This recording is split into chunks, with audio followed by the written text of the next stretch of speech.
Welcome to the Touching into Presence podcast. This podcast is for people who are interested in bodywork, empowerment, and somatic-based practices. I am Nikki Olson. I'm Andrew Rosenstock. We are certified Rolfers. Collectively, we're trained in various movement and bodywork therapies with an emphasis on somatic awareness and client resilience.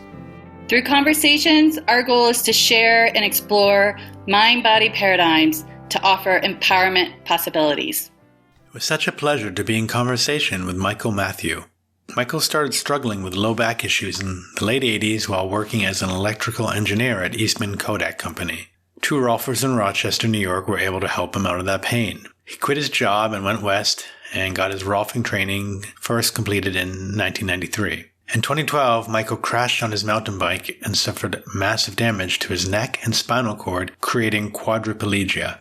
That injury opened a door to take his work energetically and eventually long distance. Michael lives in Boulder, Colorado, and is actively building his practice as both a long-distance manual therapist treating clients and mentoring practitioners seeking to build their skills with hands-on manual therapy or a long-distance manual therapy. He also offers his skills as a health coach, supporting people with chronic health issues and especially oxalate toxicity. Oxalates are a plant poison that he believes every body worker should know about since they can create significant damage to connective tissues as well as many other maladies. Michael is currently 3 years into his own healing journey from oxalate toxicity, which has returned some almost normal sensation to parts of his paralyzed arms.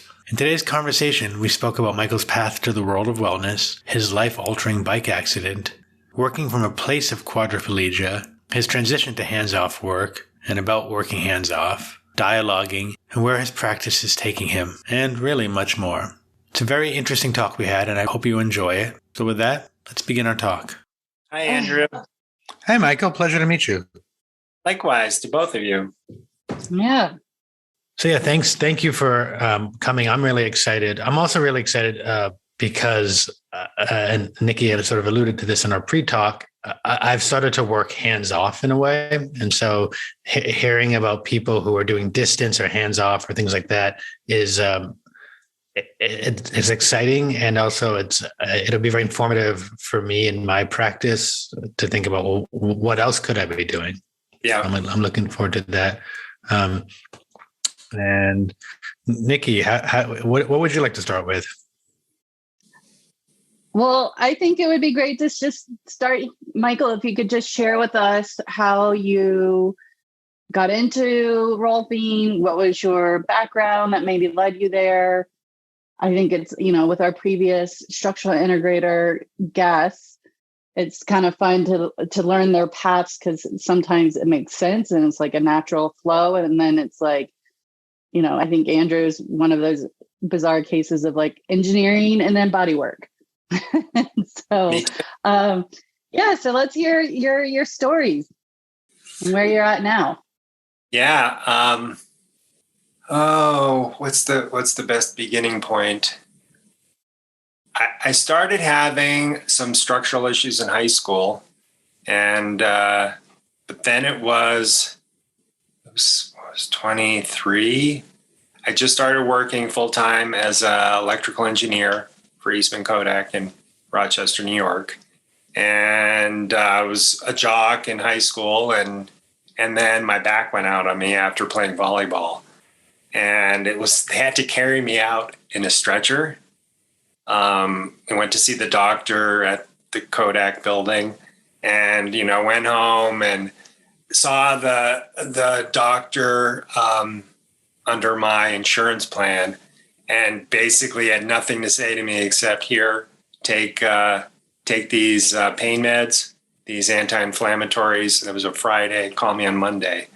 And that just didn't land well for me. And I ended up, one of my work colleagues referred me to a chiropractor, and she helped me. And that really turned that little switch of, God, what's mainstream medicine got for me? And then this wonderful chiropractor really helped me out. And the thought of sitting in front of a computer as an engineer for the next 40 years wasn't very exciting. And I already had a slant towards something biological, health oriented. But the thought of going back to chiropractic school freaked me out. And somewhere random, I got invited to a bookstore to hear two Rolfers talk in Rochester. And I ended up working with both of them, and the work helped. Didn't fix everything, but it definitely made a big difference. And it just, something clicked inside me, and that was it. So it just took me a few years to get out of Kodak and come to Boulder and start my training. So when did you start your training? Guide me a little bit. Yeah, I started training in the summer of 92 in Boulder, and Gail Olgren, which is now Gail, help me out here. Rosewood. I don't know. Thank you. Rosewood, the street I live on. Yeah. So anyway, I met her as Olgren then. Anyway, so Gail and Heather Starsong were my first teachers, and I was part of the second combined studies program. So Heather was doing our movement work, and then the second part was with Jeff Maitland and Jane Harrington in Phoenix. So I finished up in 93. And I'll mention Paul Gordon was taught our anatomy, and that's important because that's going to come back around here. That's interesting, because I actually just thought, I literally woke up this morning as random and thinking of Paul, because I'm about an hour away from him, and we made plans to meet about hands-off stuff like a month ago, and we keep I forgot about it. So you just gave me a sign. Thank you. Yeah. We'll pull him in when that makes sense in the chain here. All right. So you graduated in early 90s, and did you start your practice here in Boulder? No, I didn't. I just because of friend associations, I ended up, it felt too overwhelming to come to Boulder, being a brand new Rolfer when there were so many here. But at the time I got started, it was just Charles and Elizabeth Swenson up in Fort Collins. So, and I had one of my best buddies was going to be moving there. So that's where I got started. Yep. All right. So then you lived up in Fort Collins for a little while and came down. Eventually you came to Boulder for your practice. Yeah, things got going pretty good. It took me a while. I was not an A student when it came to Rolfing. I was a stuck in my head engineer and pretty stuck linearly, and didn't really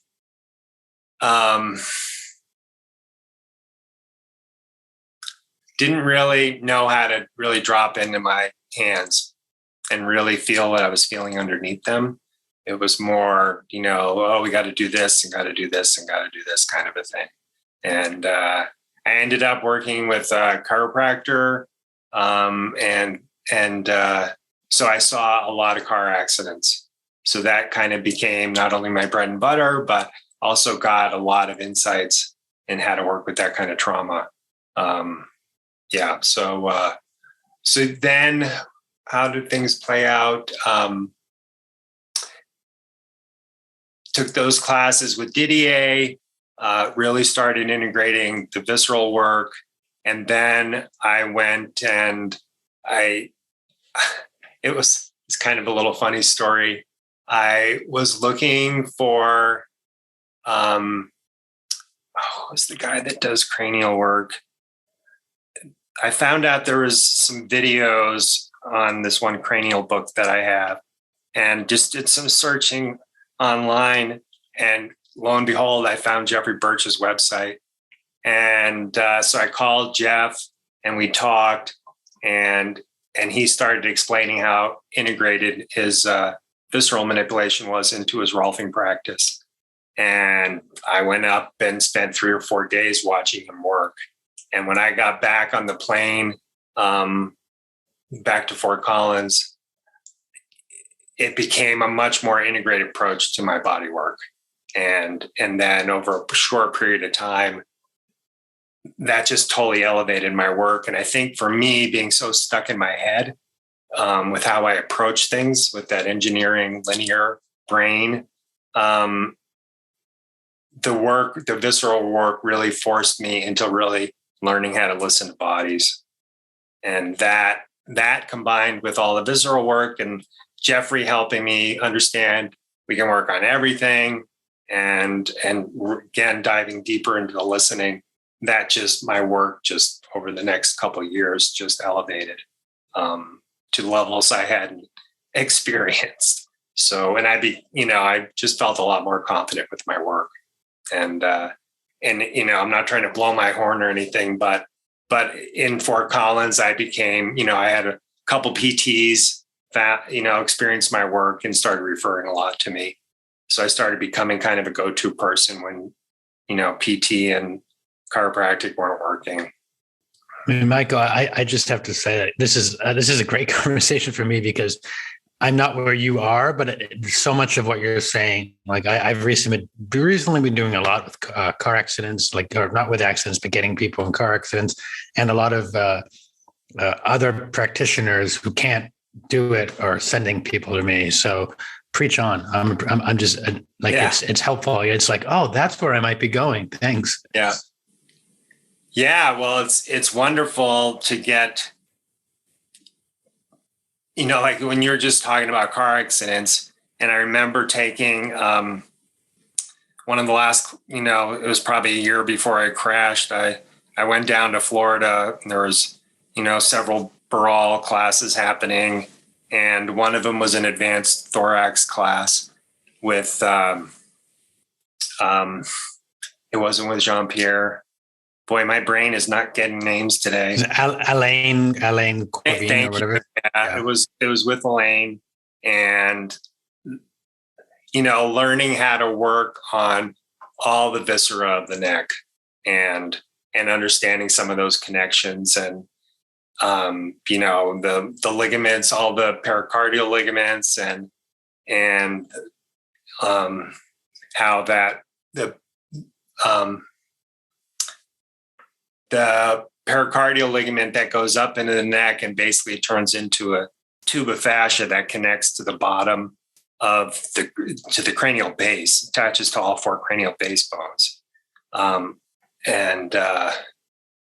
do they call them? The visceral? Nah. Anyway, I'm going to just let names go for today. So anyway, just really getting a concrete understanding of the viscera of the neck and how important that is for what's happening to the cervicals behind it, and how well those work together, and how the freedom of that visceral compartment almost always gets compromised in whiplash type injuries.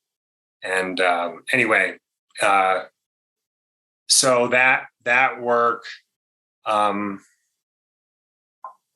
just when you started talking about car accidents, that was the first image that popped in my head, and understanding that visceral compartment and how to work with it, and everything, how everything is, like, in a very real way, the heart is hanging from the base of the skull, and the windpipe and the lungs are hanging from the cranium, and the esophagus, therefore, and the stomach are all hanging from that, and how much those organs can have a huge impact on the cranium. Sometimes you got to release an esophagus to get the sphenoid to move right.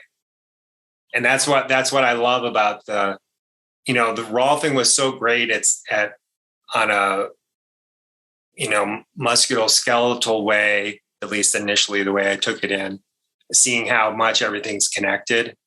And then the visceral piece just brought that into everything is connected for me in a way I didn't get before. Yeah. I can appreciate what you're saying about connecting into the visceral work and how that can help dial in the reading into the body and going into the deeper layers of the fascial connections. And I can echo that a little bit. I'm fortunate or not fortunate. I didn't come from a very fixed linear mindset. So reading and feeling into the body came pretty easy for me, I guess. But I definitely have taken a lot of those osteopathic classes, and it's definitely levels up the work for sure. Yeah. Yeah. I mean, I'll say I haven't gone the Barral, not because I don't want to. Actually, I did want to. I end up going down the biodynamic path for now, and later I'll pick in the Barral most likely because I see the value. But similarly, and there was something that actually that'll tie into is that when you're like, oh, I don't remember the name of the ligament, there's a part of me that's like, is Rolfers to some extent, and I might get backlash on this. The name doesn't matter. The name is just a concept that's imposed on this thing. What matters is how is this thing, that in there moving in a relation. And so great, someone can give me all the names in the world, but what can they do with it? Whereas you're like, I can't know the name, but I can see even when you're talking about it, how your body's responding to it. It's like that matters more. So don't worry about forgetting the names. Just don't forget the hands.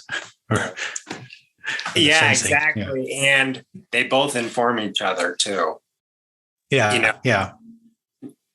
I find, sometimes we need that anatomy for specificity, and sometimes we don't, so you're exactly right too. So so I think the more we have the more breadth of experience, the deeper we can go at times. Yeah. Yeah. And I didn't do a very deep dive into the biodynamic work, but Carol Agneson's years ago was trying to get a class started in Boulder. And we did one class and then it never happened. It just wasn't enough people to get the class going. And I did study once with Michael Shea. But by the way, you don't realize this because you haven't checked our podcast, but you've basically been hitting off just people we've had on. I looked just interviewed, and it's like, oh wow, cool.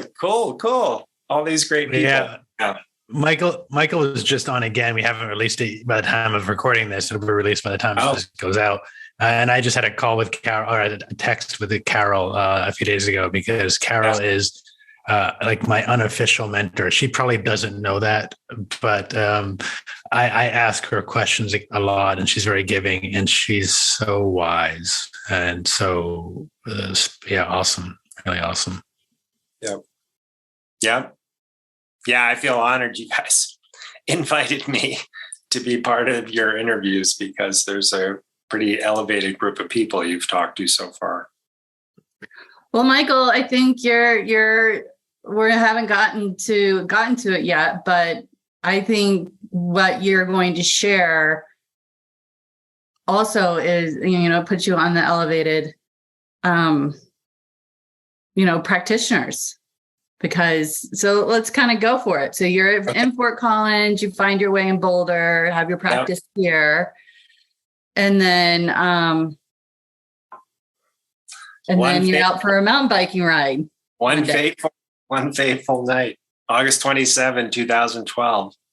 Yeah, it was one of those beautiful late August evenings where I call it when the temperature's body neutral, and it's just, you're not sweating to death. It's comfortable. It's just beautiful. And my favorite trail is in Lyons, Colorado.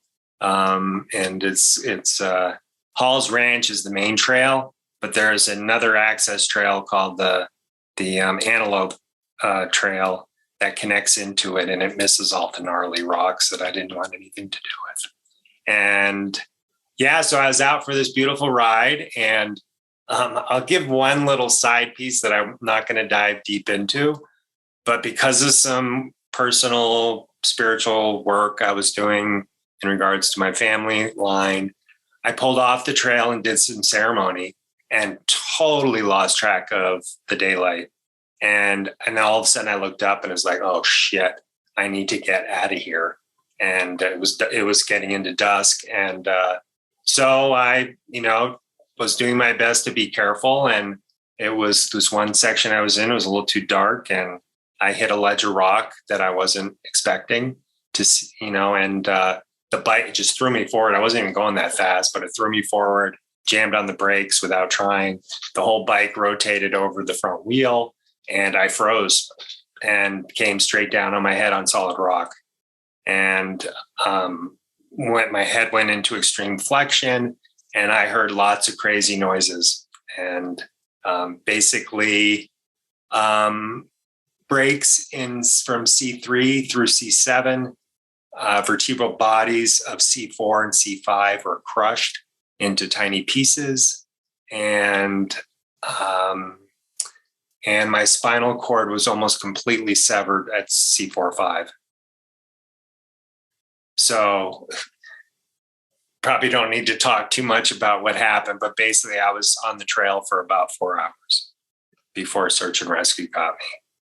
Oh, wow. That is devastating and scary. And I mean, I know you and I have talked about this a little bit, and I've shared it in various podcasts, but I have a brother who became quadriplegic in the Grand Canyon, and from diving deep.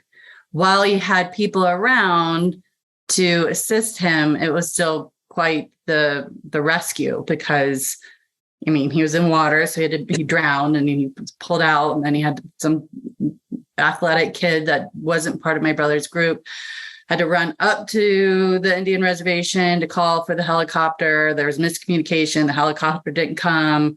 I had to go back up. So, I mean, just thinking about that, that feeling of being paralyzed and having to wait for help. And I was in shock, and I didn't get it at first.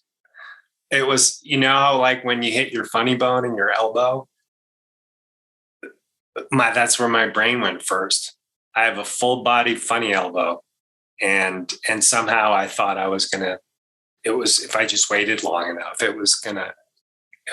my body was going to come back online. But, that's how deep I was in shock. And, What's pretty just hearing you just talk about it and observing my own experience, and also watching Nikki listening and watching us as in this like mild shock wouldn't be it, but also listening to you and how I don't know what's the word. You just sound like acceptance is really there. It's not like it. It just sounds, it's great when you talk about it. There isn't like, I just want to comment on that's pretty awesome. Well, 10 years of practice. Yeah. There's a lot of mixed things up in there, but anyway, I could say a lot about that, but and what, just a couple things I'll say quick though is what was wild once I finally figured out I might be dying, was that, being outside in nature, it's just like the birds and the crickets, everybody's just doing their thing. And it's like, I don't know why, but for some reason, I think I expected that, if I was really close to dying, that nature might do something special for me. But, it's just doing its thing, which is perfect. But, it's just, that was one weird moment I had in it all. And then I will say this is I basically gathered all the energy I could inside myself and outside myself. And I called for my partner, Beth.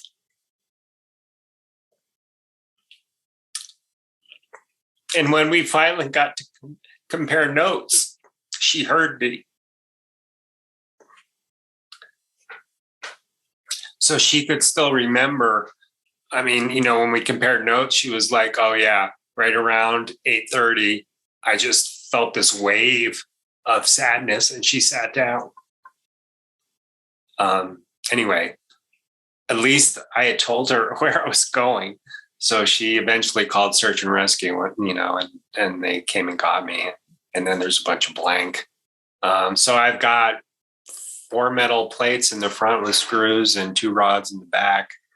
I was at the Longmont Hospital for 45 days, and we finally got me approved to go to Craig in Denver, which is considered one of the premier rehab facilities, only to show up and find out when they did imagery the next day, the hardware was failing. Screws were starting to back out.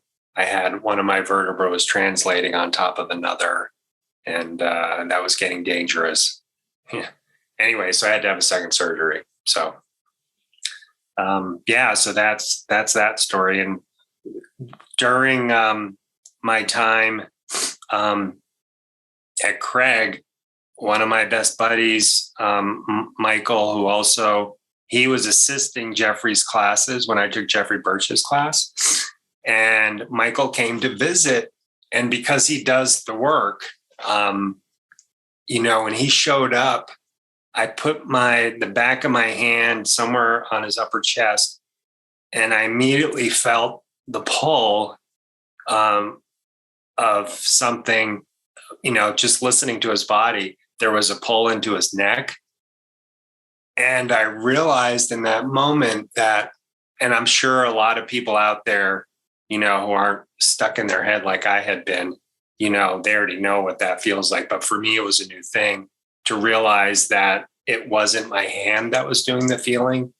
It was probably something in my body field that's doing the listening and is hearing what the body's saying. So that was like a huge thing for me in that moment, because I realized, there might be some hope for me continuing to do body work, because I wasn't limited by hands that don't work anymore. Right. Which Michael is this that helped you out in Denver? Michael Hahn. Okay. Yeah, he was he like I said again, he was a student at Jeffrey's. He's trained as a Heller worker initially. Finally, a name we don't have. Finally, that's great. Yeah. Hopefully, he's okay with me using it. Anyway, so then when I got out of the hospital finally, I was trying to do stuff energetically, and I didn't know what the heck I was doing. And so I ended up settling on, because in this big, bulky power wheelchair that I'm in, if someone lays on a table or a bed, I can only get so close and use one hand. And then, I think on my own, I figured out, well, then I'm going to just have to use an energetic second hand. And so that's how I started playing with things. And for me, that was the most difficult part, was because I had never put a lot of time or energy into trying to figure out how to do things energetically. It just didn't seem like I had the right stuff for that. And so I never really committed myself. This injury, of course, totally committed to figuring it out. And so using one physical hand and one energetic hand. And what was amazing to me also to discover was I was also picking up on everything I used to pick up when I had hands. So I could still, even with an energetic hand, I could see that the motility of the liver was had a problem, or, anything, any of that stuff where I was trying to see into the body with my hands, I was still doing. So, but it took a lot of time to kind of refine that and get better at it. And then an interesting thing that happened early on was I worked on a friend she had gotten rear-ended by a big truck. And when I was trying to work with her, anything I tried, just nothing was happening, nothing at all. And so I took a step back and I said, well, okay, big picture, what do I got to do here? And this is where just that little bit of biodynamic training kind of comes in, is I ended up backing up 15 feet away from her. And at that point, I felt, this is where I struggle with words, but I call it distortions in people's body fields, or their morphology of the field. And there was like all this big projection from her backspace, which makes, and it wasn't uniform with the rest of her field. And luckily she's a super sensitive, energetic person. So we worked together, and I had to just keep meeting her field and just hanging out without any agenda. And then the field might relax a couple feet and I moved in, and she helped zero me in. And we kept playing with that. And again, I wasn't like, I had to really back off and not just be, because I'm another engineering quality. I just want to get things done and make things happen and push. So it was a big lesson on just waiting and listening and following. And that's also Michael, that's also a quality of being a male, as just put that out there too. Push your way through, get it done quick. Yep. So eventually though, things kind of felt like they were more normal. And then when I put hands on her, both energetic and physical, everything started shifting. And that's been this little baby. I'm sure other people have their own ways of explaining or experiencing exactly what I'm talking about. But now, especially since I'm doing long distance, well, I guess it doesn't matter. But anytime I work with people, I'm paying attention to what I call their body field. And sometimes it makes a lot of sense. Sometimes, it's far out and I don't understand it. But it sounds a lot like what is in biodynamics is the tide, and the breath of life is more or less what you're working with. I can relate because it sounds very similar to how my practice has become in a lot of ways. And I think I shared this story before, but I was doing a 10 series with a client, and similar, like we were doing it because she wanted to do it, but I wasn't able to get, like, there was something that I wanted to change. I couldn't, something wouldn't shift. And that day when she was coming in, I got like a vision, I'd say. I got like a feeling, like her field came in ahead, and I was like, oh, yeah. And there was a sort of story that came with it. And she came in, and I was basically like, I know you want to do the 10 series, and I think this other thing will come in handy if we can work with this first. And she said, okay. And we actually ended up doing a session 9, purely me holding her feet, and her whole body, everything changed entirely. And that thing that was blocking her, actually, she brought up in session. I didn't cue her to it. And it was a story with family, and she shifted her perspective of it. And when she changed her perspective about it, or saw it in a slightly different way, everything unraveled. It was weird. Yeah. Yeah. We're getting into weird stuff. And this whole experience, I kind of said this before, but there's just been this realization. For me, this has been this big opening, but I know a lot of people, like Nikki, you were saying a lot of the stuff came easy for you. And so I know some of what I'm saying isn't going to be far out at all for a lot of people who already were open to it. For me, I wasn't. And this pushed me into opening up to a lot more of what I have access to. Yeah. I had a client like 3-4 months ago. First time I worked with her, I was just kind of doing just a general scan of her field, and it got everywhere else. It wasn't bad. It was decent, the amount of field around her and how it felt. But there was this very, maybe like an inch wide around her neck that there was almost no field there. And when I explained to her what I was feeling and started working with it, at some point when she felt more comfortable, because it was our first session, she shared that she had been strangled. And that just made total sense. So, Michael, are your sessions all in person, or are you also working remotely? I'm mostly just doing it over Zoom now. Yeah. So that's what I think is so cool. So like I did say, kind of feeling in, that kind of came naturally to me. What has been mind-blowing, and I would have never, ever thought this was possible, of doing healing work through Zoom. Yeah. Like pre-pandemic, I'd be like, you're crazy. That's hocus pocus. Like that's a stretch.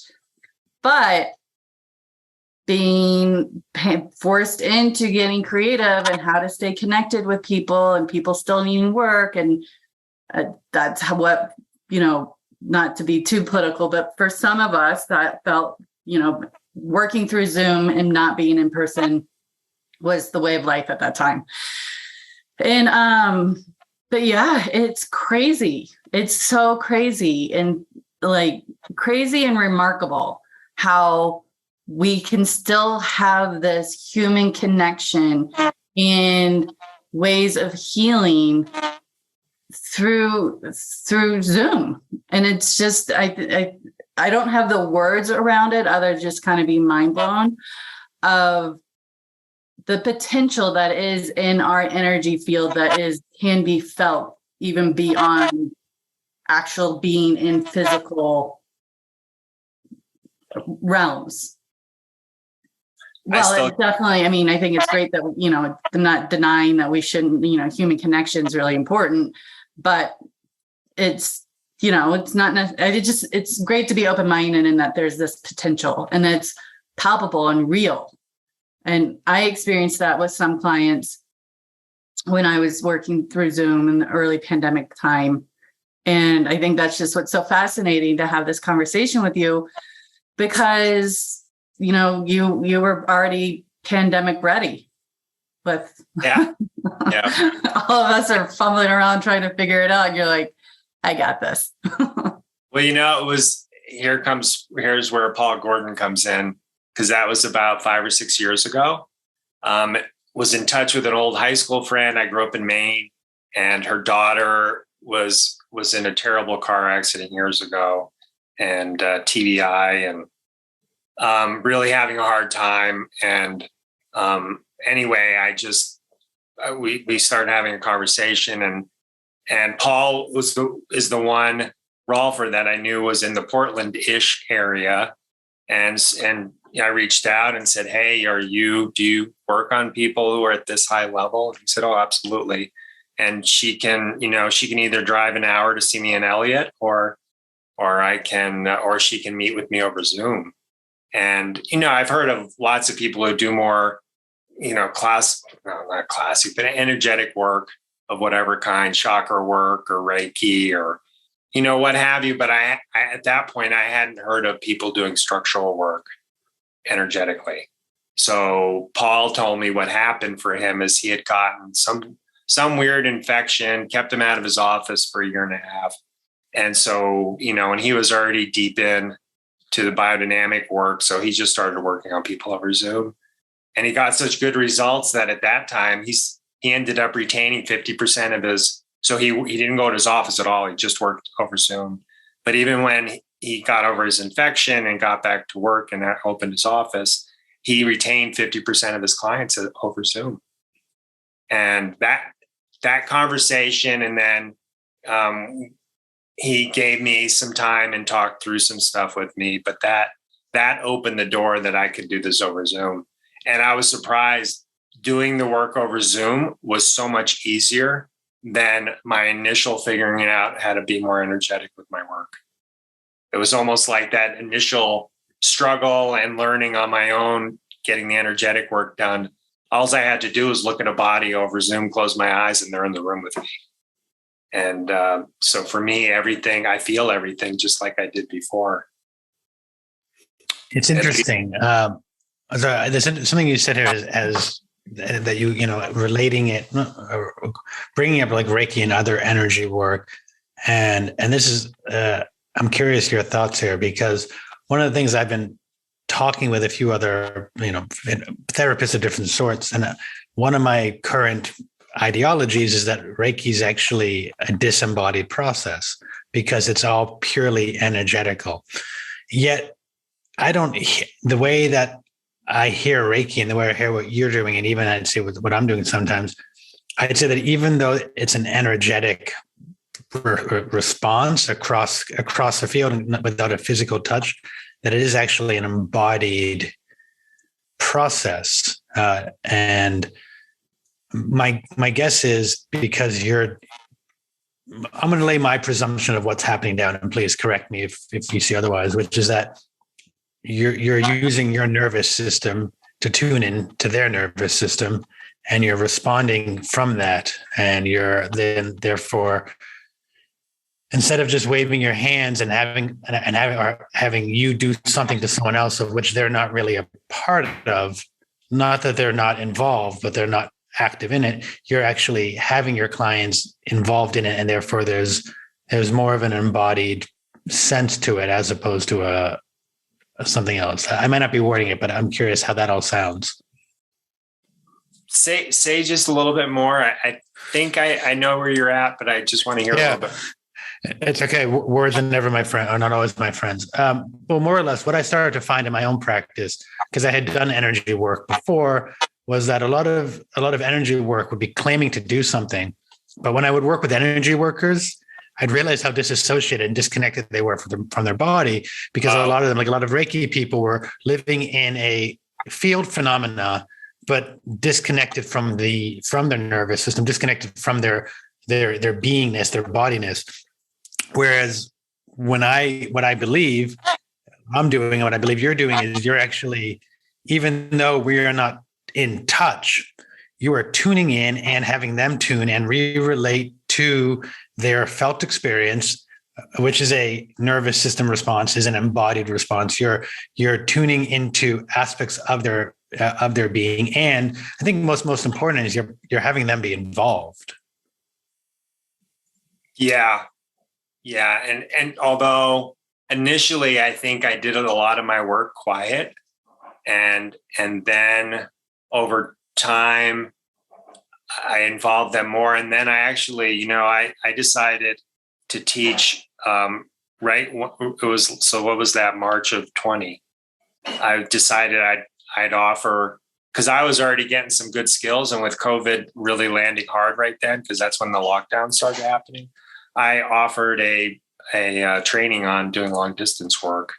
And then right before I did that, I found out that this woman, Suzanne Skurlock, who was an upledger cranial practitioner for years and a teacher, she was putting out a class, and I thought, well, I'll check out her class and see if that might inform me in my class. And then I actually did a 2-year, like once a month, get together a group of people, and she or her other assistant would do they do a session, and we would all watch and tune in as best we could. And she brings a lot of dialogue into her work, something that I hadn't done a lot of. And that actually has been huge.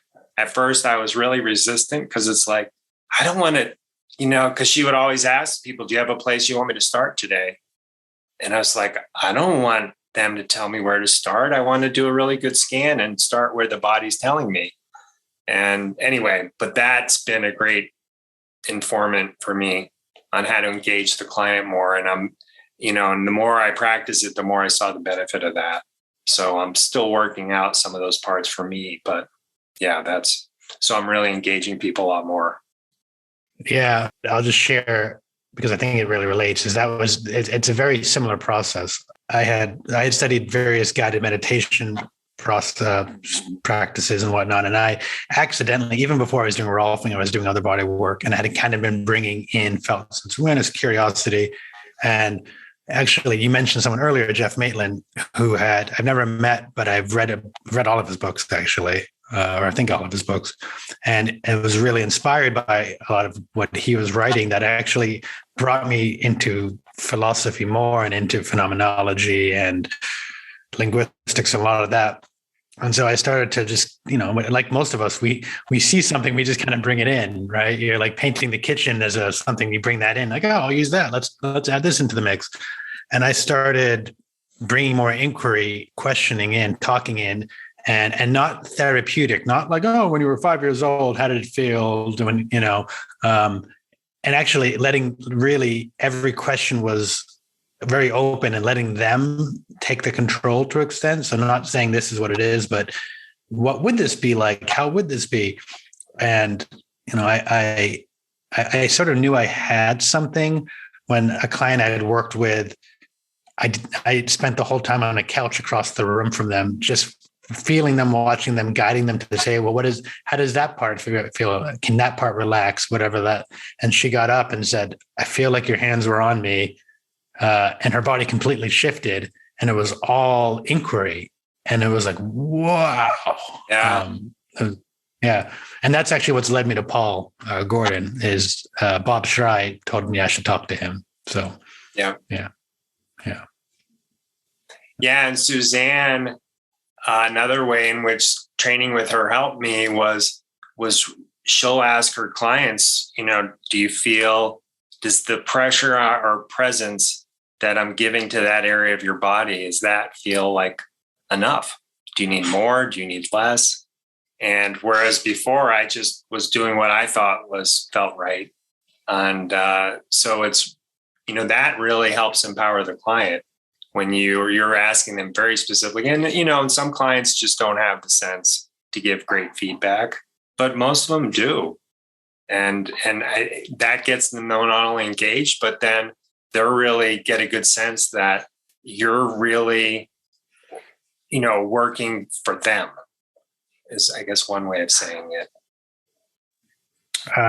You've hit a really, really important word, which is the empowerment, which is where I sometimes lose clients because there's not used to have to be evolved. And I, even a client of mine just messaged me earlier who can't fully walk right now. She has a lot of neurological she has no neurological damage from MRIs, yet she can't walk. And it's like crazy trauma stuff going on, but she wants me to come like every day. And I'm like, no, like, let's see how you are tomorrow. And she's like, well, when should you come? And I keep trying to encourage her, but like you said, not everyone knows, and that's fine. And I actually see a lot of this work more about how to empower, however that may be, because if somebody is empowered, they are more upright in this world.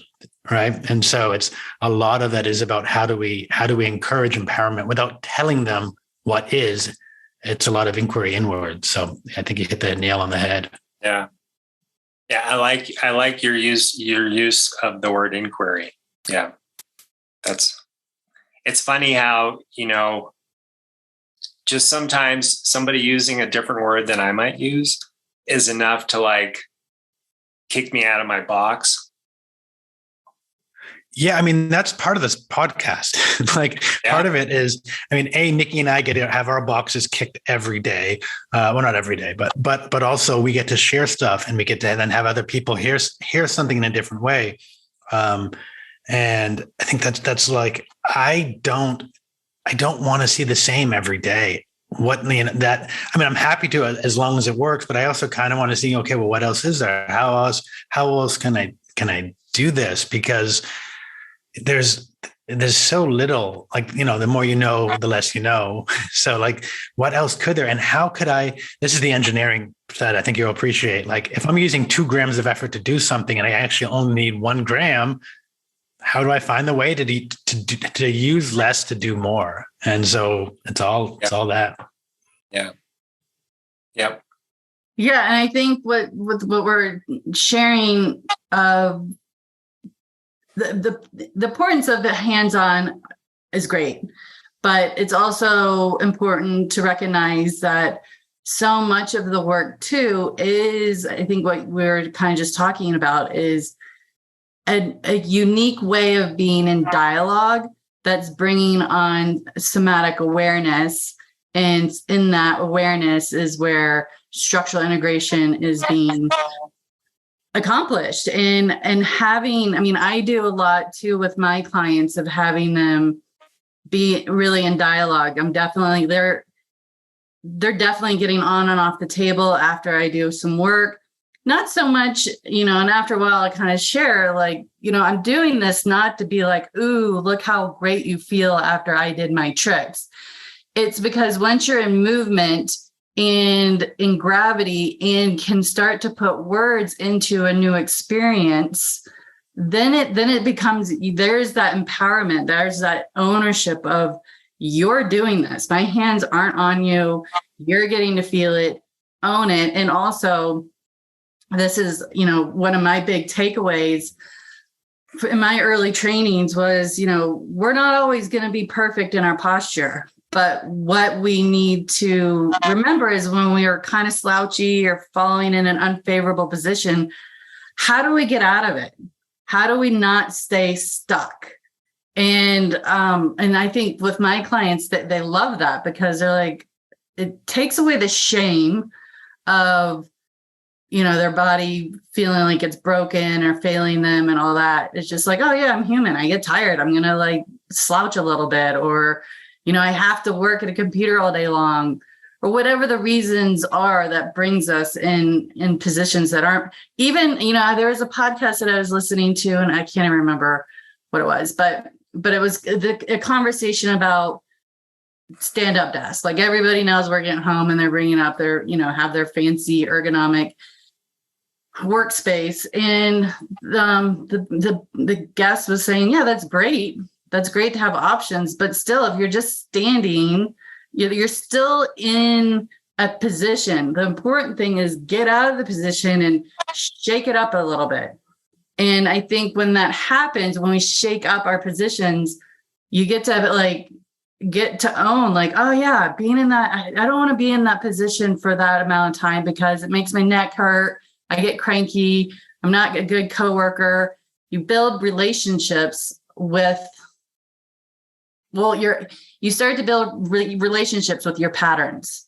And when you have awareness around them, then you have more of a variety of how you can be in life and how you move in life. Exactly. So, Michael, what's your practice like now? We kind of talked about how you had to transition, and I know you and Beth are working on something kind of cool. Sounds like. Yeah. Well, let me see if I can keep this brief. But not this past spring, but spring of 21. Something inside me just said, hey, you're still alive, you're functional, you still got a lot of healing to do, but it's time to focus on healing the actual accident. And so I ended up reaching out to a woman who she doesn't like calling herself a shaman, but that, for lack of a better word, she is. And it felt like I needed to tap into the accident on, more of a spiritual, emotional, psychological level. And so we started working together, and God, how much do I want to share? That's important. That whole thing has got me deepening into my own shamanic journeying practice. And that has me connected when she helped, and my sister helped, connecting in what I'm going to call the spirit of the land where I crashed. So that's turned into this huge thing, and this beautiful path for me of deepening into my own self and healing. And then Beth has joined me on that journey. And because, people say, oh, Michael, it's, what a horrible thing that happened to you. And a lot of times people forget about the partner. And one of the wonderful things that's come out of the injury for me, or for Beth, is that Beth really dove into her own personal grief work. And for some people might know the names Malidoma Somé or Sabampu Somé, who are running around the country teaching people how to grieve. And anyway, Beth was a psychotherapist before I crashed, focusing on art and play therapy with kids. She now focuses on grief and trauma. And so through our the two of us are journeying work and working with this practitioner guiding us, it came clear that Beth and I have some work together, and we're just at the beginning of feeling out what that is. But we've worked on one of my clients so far, and all over Zoom, I hold what we've been talking about with this energetic body work and everything I pay attention to. And Beth is holding the grief and trauma part. And for a first time, I'd say we did pretty well with that client. Yeah, we're just trying to line up some other people to be, let us practice with and just see what happens with that work. I have no idea where it's going at this point, but it's curious. We're interested. Yeah.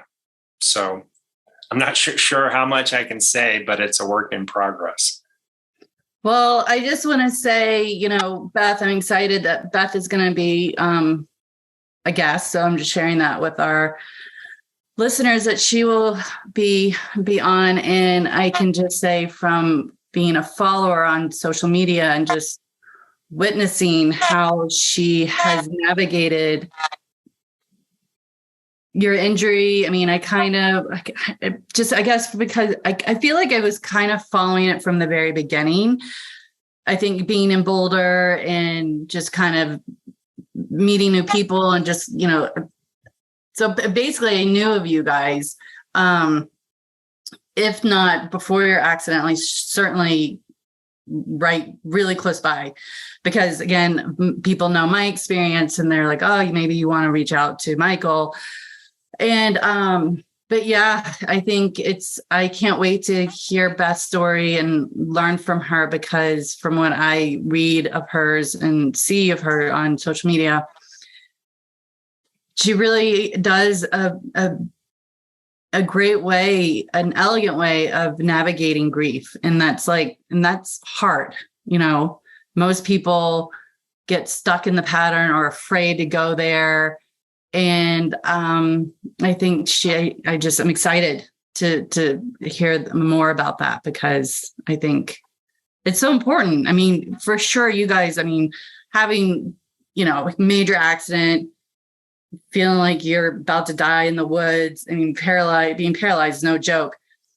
But, so that's like a big extreme of a trauma. But people, we can all probably agree that trauma is trauma. And whether it's a big micro event or macro to micro, we still have to find ways to process it.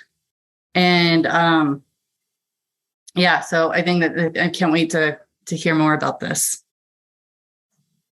Yeah, I'm really curious to see how it unfolds. I have a question for you guys. When you do your long distance work, do you get tuned in to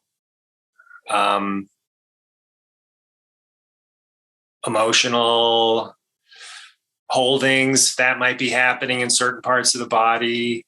And if yes, how do you experience that? Emotional, like within my own body? Well, it could be there. Yeah, for sure. But sometimes it's, for me, when it goes to zero, when I go from a neutral place to like tears, when I move my hands over a certain part of their body, it's clear for the most part, it's not me. I'm picking up on something. So I'm wondering if you guys have empathetic responses like that. And if you do, how do you work with it? Well, I can speak. In transparent, I don't. A lot of my work isn't on Zoom anymore. So while I got to experience that it's possible, I wouldn't say I'm well versed in it by any means. I think for me, where for me the access point is what we kind of were talking about, half hour ago, is being in dialogue of what does that feel like for you? How could it be different? Or a lot of times I don't feel anything. Okay, but where do you feel something?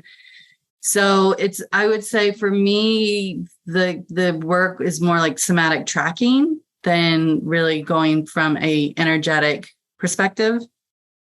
So, and I'm not like, I have taken, like I've done a cranial sacral course because I could feel that. Thomas Walker and Ray McCall were my phase 2. So I think that was just like in my training. So I felt it, and it was something that I wanted to learn more about because it was palpable, but it's not a main thing that I work with. So, and same with like, I did Source Point, and I just stumbled into that class. I needed to get some continuing education classes. And it really was, that class was offered during the time I was free. And I had no idea what I was getting into. And I was like, what? We're doing energy work?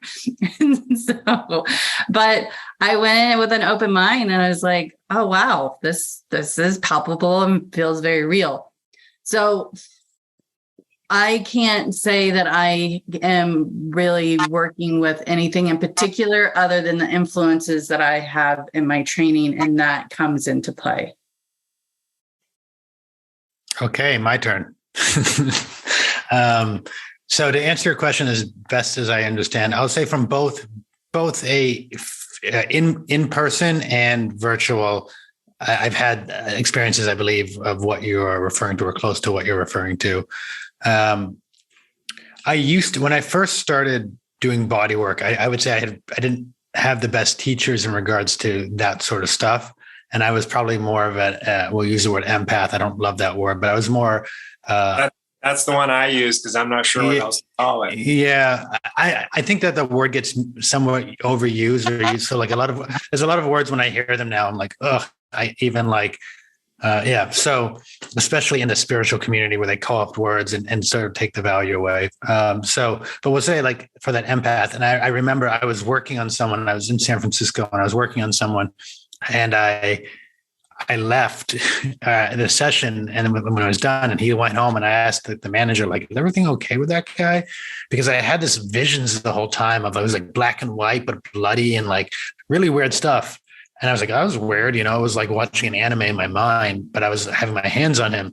And the guy was like, yeah, something's a little off with that guy.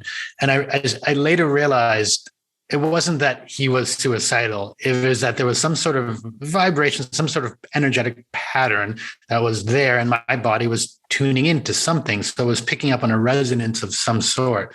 And then, years later, I had lots of other similar stuff. And I think I just learned more. And I had studied a bunch of shamanism, and I'd studied a bunch of just various practices. And I think I started to sort of realize, like, when I would pick up on tears, it wasn't necessarily that the person was sad. It was that there was probably more of something, some story, whether it's energetic or physical. Again, you can't have a living body without energy, because we are caloric machines. We're not machines, but we're caloric beings. So there's this stuff tied up there that science won't necessarily really explain, but yet we have this. And so I would try to sort of distance myself from it and say that this is that, as much as this is a possibility to what may be going on, and to tune into it, and to maybe be around it. But I still can. Well, we actually talked about something. It might sound different, but very similar, when we had Kevin on, who's a somatic experience practitioner. Whereas sometimes even not body work, like even phone calls, like this call, I'm going to get off and be super excited and have a lot of energy afterwards, because it fills me up. It fuels me up. It's really great, right? But if this call was like, oh, okay, Michael, and then next, and then, like if I'm going to get off exhausted. Right. And what's different is not anything physiological, but how well it is, in that I'm like bracing. And so there's a component in it that sometimes when I'm, if I'm with the client and they're bracing around something, or the way I perceive it is my nervous system is picking up what their nervous system is responding with in whatever way. And so that bracing, that whatever is what I'm picking up, and I'm translating that into my language. Now it might be exactly point to point, like the story I said where the client was coming and it had something to do with her father, and that was spot on, even though I had no idea. Right. It may be, which is why I never tell them. I almost never tell my clients what I am feeling, because I get crazy stories, visions, things like, but that's all my perspective. And a lot of times, yes, it does correlate to what they're saying. But I also think once I tell them, oh, there's sadness here, I've just put a new sadness there that may not have even been there. So that's sort of my perspective. It may not be, because just like you, I think we both kind of fell into this. No pun intended. But I'm glad I got a smile. I was hesitant on that one. That was a close one. But we fell into this, and if I had only been a year ahead of the injury, that might not have landed so well. Yeah, but I think that's the thing is I could pick up there was a safety and comfort in you, and I could, and I still was hesitant, but that's one of my faults is I use humor sometimes too much. But I think that it's that we're still figuring it out, which is why I have to talk to Paul possibly, which is why when I started to do it, I reached out to anybody who has maybe had 5 steps ahead of me. Not that they know more, they just know different, which is exactly to tie back into what you're saying before. So did I answer your question or not? I think so. I end up giving more questions, and I actually think that's a good thing. I got that from Bonnie Bainbridge Cohen, where it's like, I don't actually really want to give answers because I don't know answers, but I want to give inquiry and perspective and curiosity. So maybe I did. If not, holler back. Well, when I took a class, actually Jeffrey Birch invited me to go to France and study with Jean-Pierre. And he said if Jeffrey went, he'd translate everything he did. And anyway, Baral taught us a little technique of using an emotional center that's in the right parietal lobe of the brain. And then it's almost like muscle testing to, if it was something that came up and seemed like, appropriate for the situation, then there was this little technique of almost, using, like I said, muscle testing, asking questions and getting details around, say, a specific trauma. That might be because what Baral was finding is times he'd release a kidney, they'd come back a week later, same kidney was stuck again, he'd release the kidney, same kid, stuck again. And then he started expanding what he was looking at and finding that it was some kind of trauma response was not allowing that organ to get released. And so if he fleshed out enough information, and sometimes, just like you're saying, he would ask the body, can I share this with them? And a lot of times he'd get a no. It just was something that somehow needed to be held is kind of the way I look at it. And then there's other times when, you get the yes, that you do need to share that with them, and that can be helpful in their journey moving forward. So I hear that. I used to do more of that, and I'm not saying it's good or bad. I'm saying for me, I find it slightly disempowering when somebody tells me something about myself, even if I've asked for it to some extent, because how much is conscious and how much is unconscious. But for me, it's all like, I hear you, and I'm not saying no. I think for me, because I used to do a lot of that muscle testing, like I used to do like even pendulum work stuff and sort of saying, okay. And just because I have a philosophical background, I always sort of wondered, well, how much of that is my own unconscious projecting onto it that I'm putting in? And I don't know. And so a lot of times I sort of say, well, even if it is, even if it's a 0.1% chance, I'd rather not, but I don't know. And so that's why I'm not saying yes, I'm not saying no. And that being said, I still will tell. Like I just generally try to get them to say more first. But then and if something feels like super important and relevant, but I always also will start it by saying, this isn't what it is. It's just what may be. And, blah, blah, blah. Absolutely. Yeah. I always share it like that too. This might just me. Yeah. We're kindreds. We're in the same space, however that connection is. And I'm just aware of this, and it may be all mine. Yeah. I appreciate, Michael, you taking time to talk with us and share your journey. And really, I think the cool takeaway in this conversation is that there's potential to change. And we've been talking about, our work and how we promote change with our clients and this and that. But I think you as a practitioner, just from your story of coming from an engineering background and coming more for like a fix it, maybe harder touch into a softer integrating touch, and then becoming, due to your injury, working more in this distance remote healing realm. And I think it's a cool story. And I think you've done a remarkable job of staying connected with the work despite physical disabilities.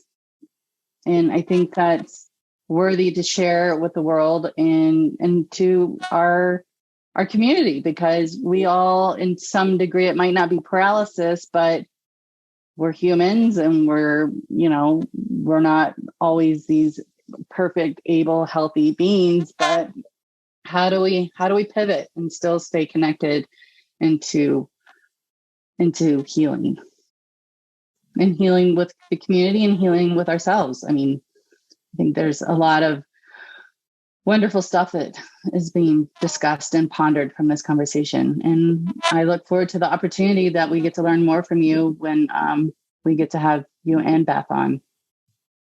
Yeah. Assuming that's still open, that invite's still open. And at that point, absolutely.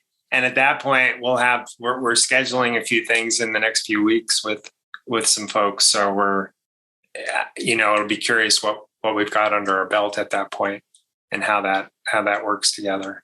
Yeah. And I'll reach out to you personally later as well. We'll vibe. But for now, just thank you for your time, your information, and you. Oh, you're absolutely welcome. It's been an absolute pleasure. And I've, because of the injury and how pulled away from the work I've been, I forget how inspired I get by talking to colleagues always. So thanks for this opportunity. It's beautiful.